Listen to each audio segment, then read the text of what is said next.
इधर अमेरिकी राष्ट्रपति ट्रंप ने ईरान को बड़ी धमकी दे दी है, एक तरीके से चेतावनी दी है। समझौते के लिए ईरान के पास आखिरी मौका, समझौता न होने पर होंगे ईरान पर बड़े हमले। तो ईरान पर बड़े अटैक करने की चेतावनी अमेरिकी राष्ट्रपति द्वारा दी गई है। कहा इस बार इंफ्रास्ट्रक्चर को निशाना बनाया जाए।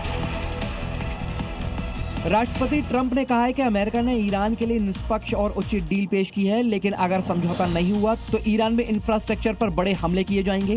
अमेरिकी सेना ईरान के पुल पावर प्लांट को जमींदोज कर देगा। ट्रंप ने कहा है कि ईरान के पास बातचीत के लिए आखिरी मौका है। आज स्टीव विटकॉफ और जेरेड कुशनेर ईरान से बातचीत के लिए पाकिस्तान पहुंच जाएंगे, लेकिन इस बार जेडी वेंस वार्ता में शामिल नहीं होंगे। जबकि दूसरी तरफ ईरान ने अपना डेलीगेशन भेजने से मना कर दिया है। तो अब देखना होगा कि दूसरे दौर की वार्ता होती है या नहीं। इजराइल ने लेबनान के कई इलाकों का हाल गजा से भी बदतर कर रख दिया है। दरअसल सिटी बिन जबीर को मलबे में तब्दील कर दिया गया है। ये तस्वीरें साउथ लेबनान के शहर बिंत जमील की हैं। पहले ये लेबनान की स्ट्रेटेजिक सिटी थी, लेकिन इजरायली हमलों ने इसको मलबे में तब्दील कर दिया।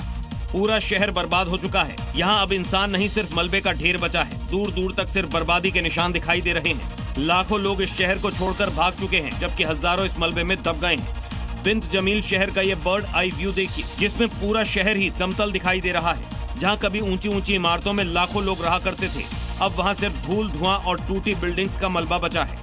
एक तरफ दुनिया जल्द जंग खत्म होने का इंतजार कर रही है, दूसरी तरफ इजराइल हमले रोकने को तैयार ही नहीं है। नेतन्याहू ने कहा कि अमेरिका इजराइल तानाशाह से लड़ रही है। एक तरफ अमेरिका ईरान पर हॉर्मुज खोलने और यूरेनियम देने का दबाव बना रहा है, जबकि दूसरी तरफ इजराइल सीजफायर खत्म होते ही फिर से हमले की तैयारी कर रहा है। इजराइल के प्रधानमंत्री नेतन्याहू का कहना है कि उनका देश बर्बरता के खिलाफ लड़ रहा है। नेतन्याहू ने कहा कि इजराइल और अमेरिका उस ईरानी तानाशाही के खिलाफ लड़ाई लड़ रहा है जो पूरी दुनिया को आतंकित कर रही है और पश्चिमी सभ्यता को नष्ट करना चाहती है। ब्रेकिंग न्यूज, ईरान ने पाकिस्तान में अपना जो डेलीगेशन है उसको भेजने से साफ इनकार कर दिया है। आपको बता दें, ईरान अमेरिका से बातचीत के लिए प्रतिनिधिमंडल नहीं भेजेगा। दरअसल इस्लामाबाद में ये दूसरे दौर की बैठक होनी थी, लेकिन प्रतिनिधिमंडल भेजने से ईरान ने इनकार कर दिया है। कहा जब तक नाकेबंदी जारी रहेगी तब तक अमेरिका से कोई वार्ता ईरान नहीं करेगा।